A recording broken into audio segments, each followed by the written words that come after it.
I just found out my lifelong chocolate allergy was a lie, and my parents' insane reaction to me confronting them makes me want to cut them out of my life. Ever since I was a little girl, my parents have told me that I am allergic to both milk and chocolate. The story goes that I broke into severe hives on my very first Halloween. My mom had given me some milk chocolate and I had to be rushed to the hospital with hives and breathing problems where I was diagnosed with both chocolate and milk allergies.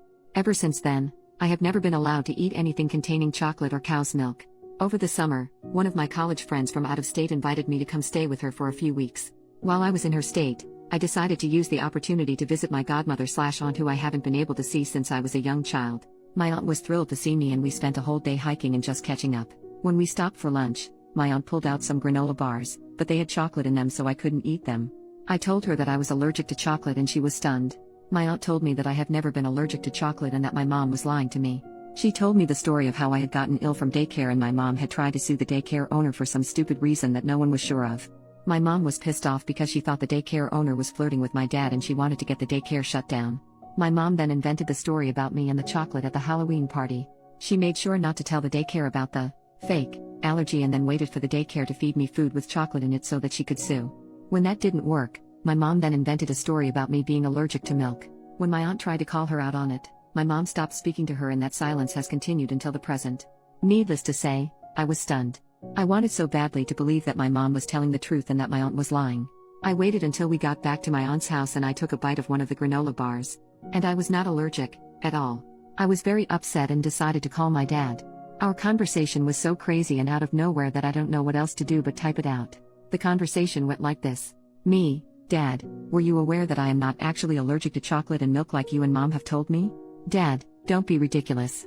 You've never been able to eat chocolate without a reaction. Why would we make that up? Me, I'm not trying to accuse you of making it up. I was just asking if you were aware that I do not have the allergy.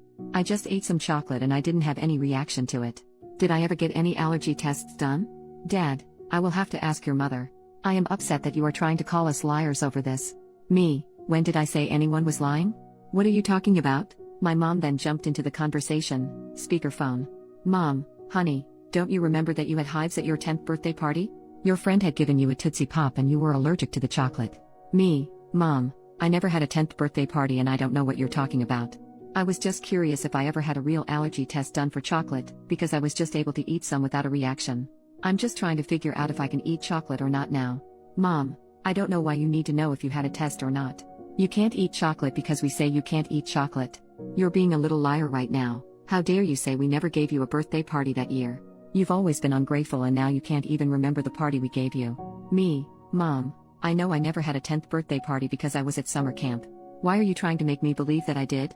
My mom then started screaming at me and I just hung up the phone because it was so loud and I couldn't hear any individual words.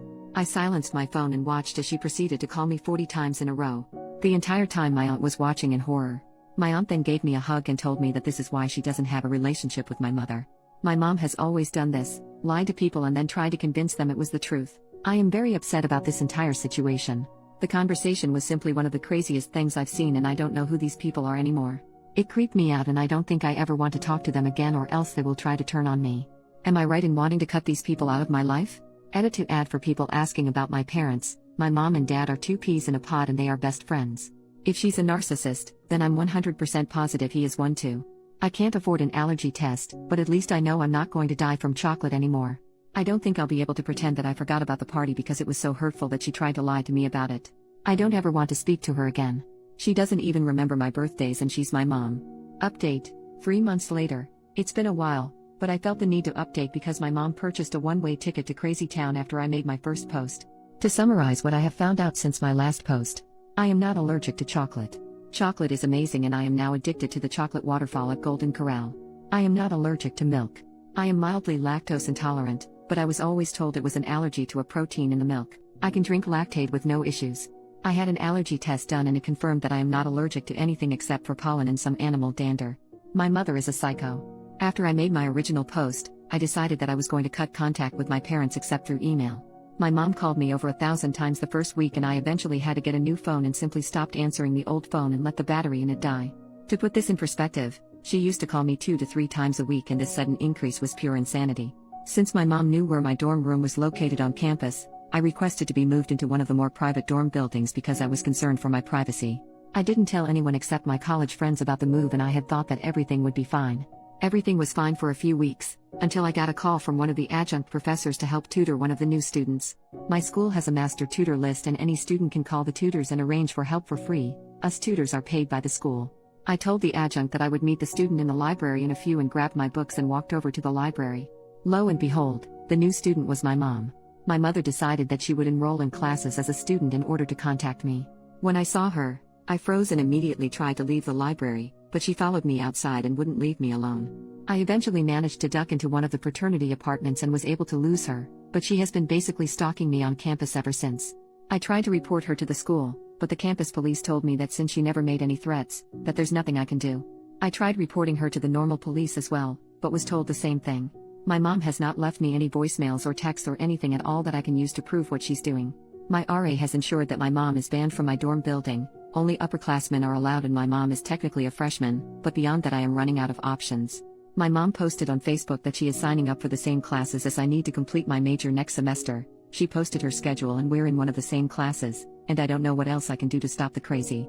She claims that she didn't do anything to hurt me and that I am just lying about the chocolate and milk allergies.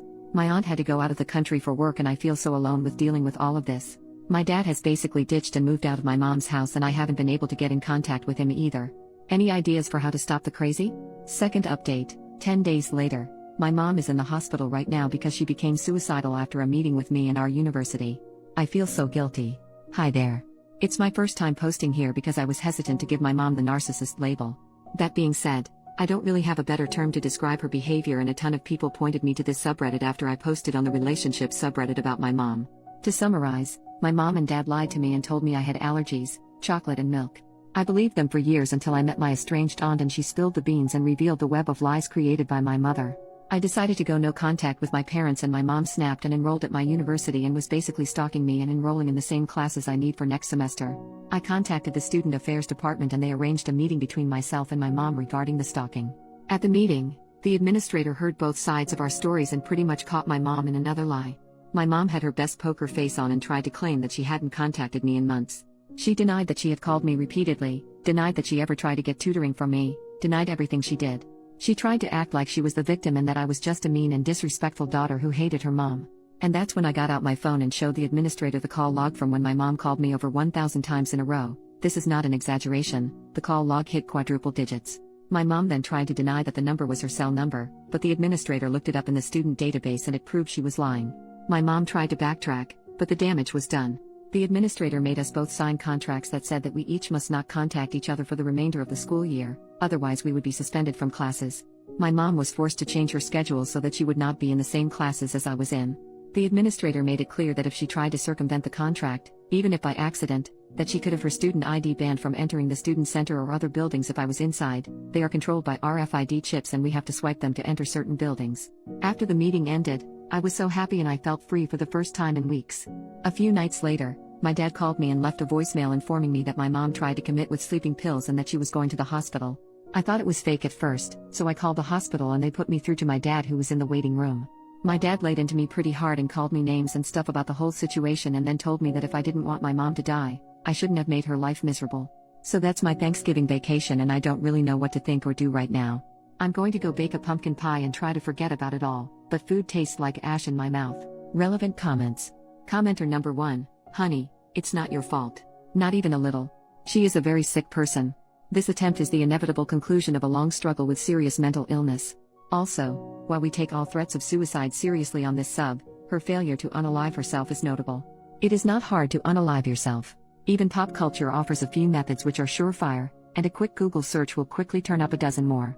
The fact that she didn't look for this information, and didn't complete her suicide, suggests that this was more of an attempt to manipulate than an attempt to leave the planet.